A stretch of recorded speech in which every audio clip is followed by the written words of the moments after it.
Hello friend, नमस्कार। सबका exam target 24 में मैं राम सिंह आप सभी का एक बार फिर से स्वागत करता हूं। तो इस वीडियो में हम बात करने वाले हैं यूपी टीजीटी के लिए और पीजीटी के लिए। सबसे पहले हम बात करेंगे यूपी टीजीटी के लिए, जो कि एग्जाम 14 और 15 मई को होना सुनिश्चित है। और पीजीटी का जो एग्जाम है वह आपका जून में होना सुनिश्चित है।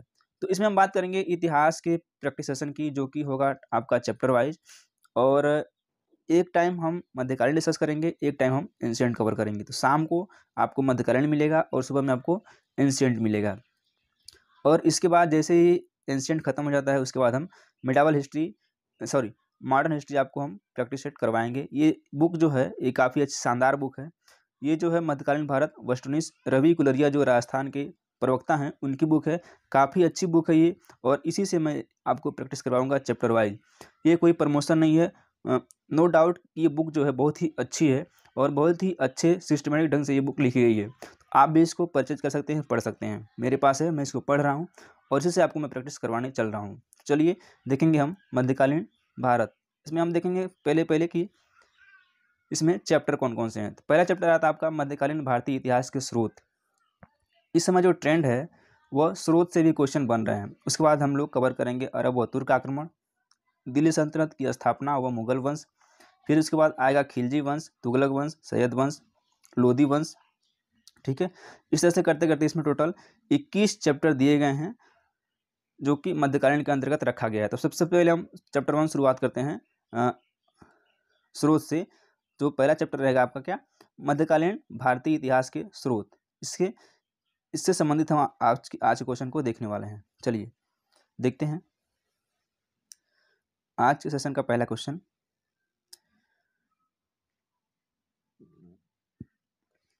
निम्नलिखित में से कौन सी रचना फारसी भाषा में एक कानून संग्रह है?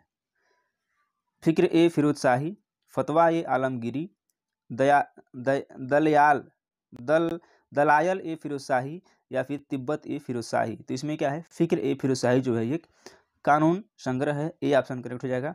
आइए देखते हैं इसकी व्याख्या काफ़ी शानदार दी गई है।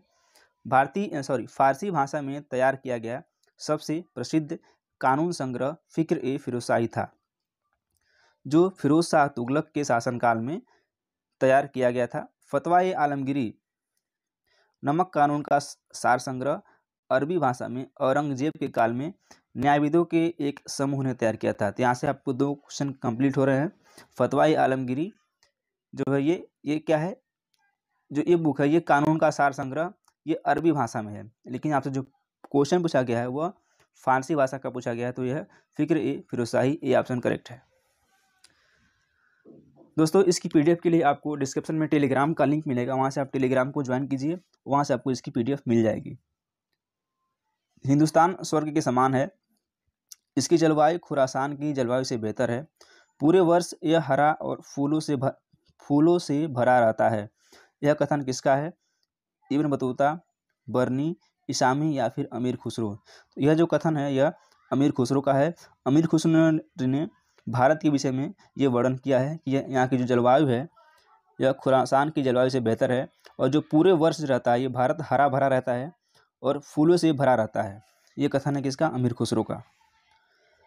अमीर खुसरो ने लिखा है, मैंने 2 कारणों से भारत की प्रशंसा की है। पहला, क्योंकि भारत मेरी जन्मभूमि एवं हमारा देश है।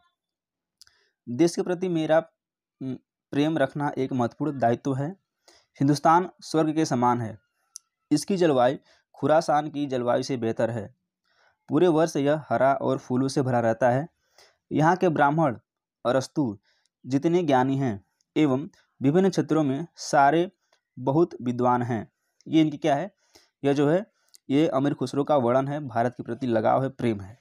तो इस तरह से ऑप्शन डी इसका करेक्ट आंसर हो जाएगा। निम्नलिखित में से किसने बाबरनामा का फारसी में अनुवाद नहीं किया है? ध्यान रखना है, नहीं किया पूछा गया है। 2 से 3 क्वेश्चन एग्जाम में ऐसे होते हैं जिसमें पूछा रहता है नहीं, और हम लोग समझ लेते हैं कि हाँ, उसको टिक करके आ जाते हैं। जब हम घर पे क्वेश्चन को मिलाते हैं तो ऐसा लगता है कि हमने कितनी बड़ी गलती कर दी है। चलिए देखते हैं। पायदा खां, शेख जैन वफाई ख्वाफी, अब्दुल रहीम खान खाना, अब्बास खां शेरवानी। ये कौन है? अब्बास खां शेरवानी ने बाबरनामा का फारसी में अनुवाद नहीं किया है। डी ऑप्शन करेक्ट हो जाएगा। आइए इसकी व्याख्या देख लेते हैं। बाबरनामा एक का फारसी में पहला अनुवाद शेख जैन वफाई ख्वाफी ने किया था। ठीक है, तो जब भी आपसे पूछे कि बाबरनामा का फारसी में पहला अनुवाद किसने किया है, तो ये किया है जैन वफाई ख्वाफी ने। जो बाबर का सदर था उसने केवल हिंदुस्तान से संबंधित भाग का ही अनुवाद किया था। किसने? जैन वफाई ख्वाफी ने। दूसरा और तीसरा अनुवाद पायदा खां तथा अब्दुल रहीम खान खाना ने किया था। कब किया था? 1589 ईस्वी में। ठीक है, अब पायदा खां ने केवल पहले 6 वर्षों तथा 7वें वर्ष के एक खंड का ही अनुवाद किया है। तो ऐसा भी पूछ सकता है कि पहले 6वें 6वें और 7वें वर्ष के एक खंड का अनुवाद किसने किया है, तो ये किया है पायदा खां ने। और खान खाना ने संपूर्ण ग्रंथ का अनुवाद किया है। तो किसने? अब्दुल रहीम खान खाना ने संपूर्ण बाबरनामा का संपूर्ण ग्रंथ का अनुवाद किया है। और इसकी हस्तलिखित प्रतियां यूरोप व एशिया के अनेक पुस्तकालयों में मिलती हैं, ऐसा भी इसमें कहा गया है। चलिए आगे देखते हैं। फारसी के अतिरिक्त यूरोप की अन्य भाषाओं में भी इसका अनुवाद हो चुका है। अंग्रेजी में पहली बार इसका अनुवाद सन 1826 में लेइडेन व एर्स्किन ने किया था। लेइडेन 1810 ईस्वी में शुरू किया और 1811 में इसकी मृत्यु के बाद विलियम एर्स्किन ने किया था। ठीक है, उन्होंने फारसी अनुवाद को लेकर ही इसका रूपांतरण किया था। दूसरा अंग्रेजी अनुवाद 1905 ईस्वी में मिसेज बेवरिज ने किया था। अगला क्वेश्चन देख लेते हैं। इब्न बतूता को भारत में किस नाम से जाना जाता था? शेख शमसुद्दीन, मौलाना बदरुद्दीन, शेख बुराहुद्दीन या फिर अबू अब्दुल्ला मोहम्मद? तो यह था Maulana Badruddin. Option number B correct हो जाएगा। इसकी व्याख्या देख लेते हैं। देखिए, इब्न बतूता वह भारतवर्ष में मौलाना बदरुद्दीन तथा अन्य पूर्वी देशों में शेख शमसुद्दीन के नाम से विख्यात था। तो भी पूछे कि भारत में मौलाना बदरुद्दीन और अन्य पूर्वी देशों में शेख शमसुद्दीन के नाम से विख्यात हुआ। उसका वास्तविक जो नाम था अबू अब्दुल्ला मोहम्मद था। किसका? इब्न बतूता का। और जो है इब्न बतूता तो उसके कुल का नाम था, परंतु संयोगवश वह इसी नाम से प्रसिद्ध हुआ था।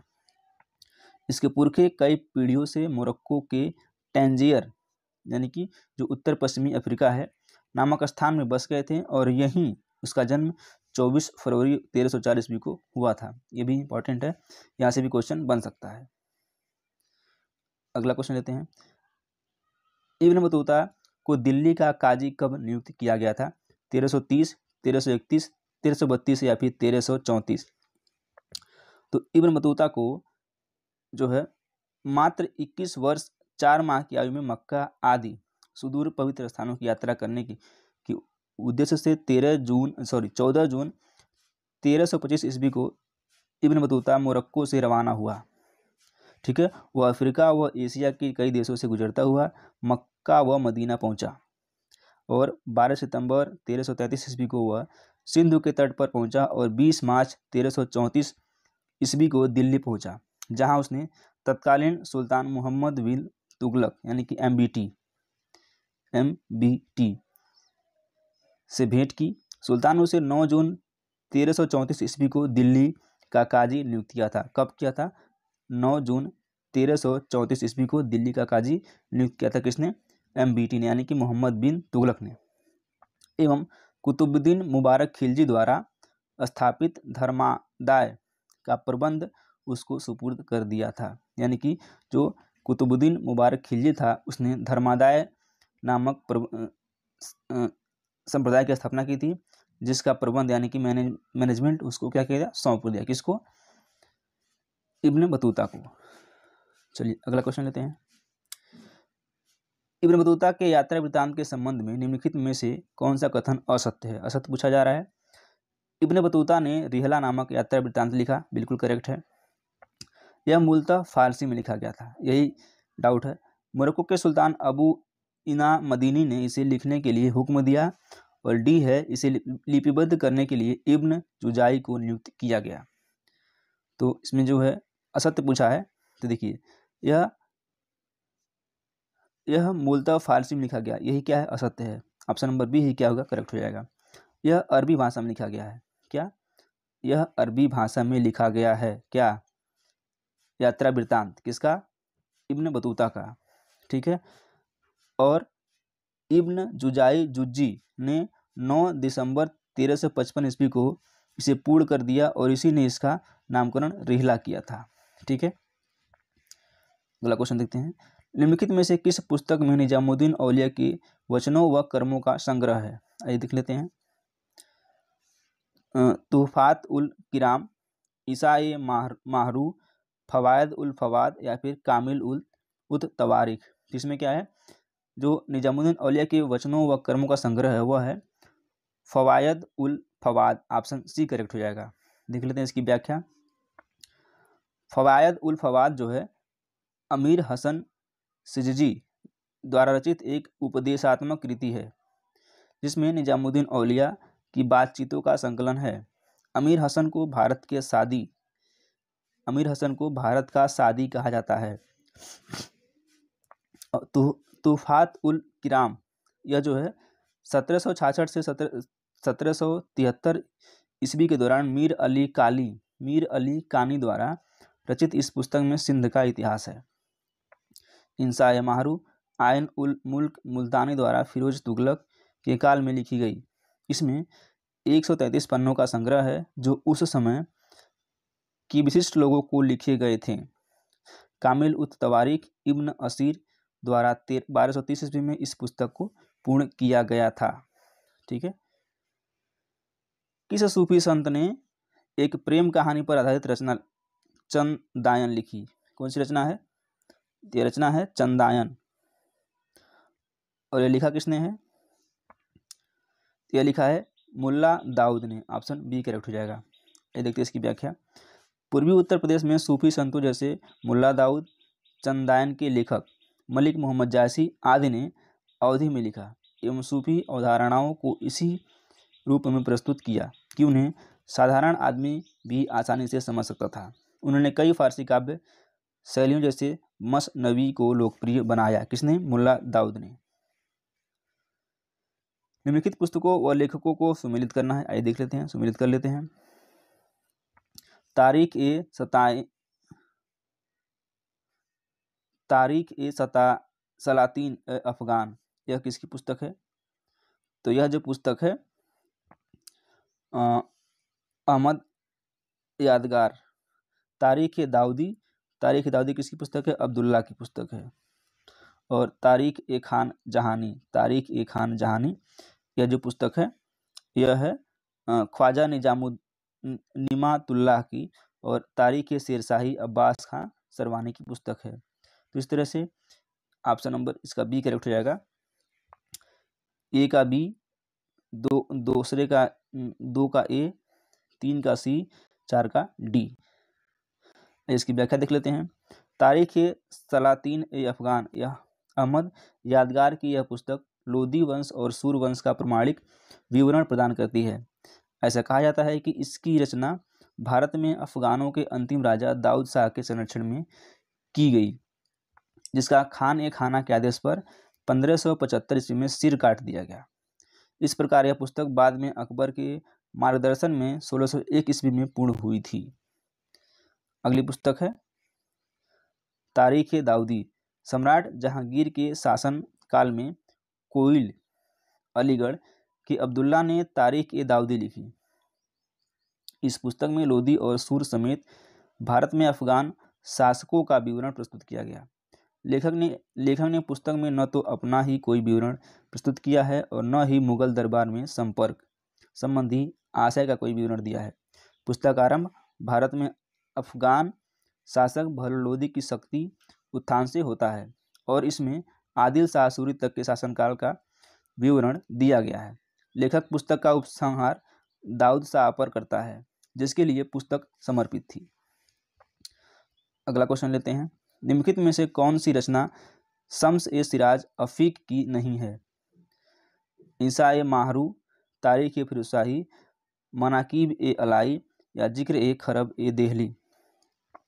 तो इंसा ए मारूफ जो है यह शम्स ए सिराज अफीक की रचना नहीं है। ऑप्शन नंबर ए करेक्ट हो जाएगा।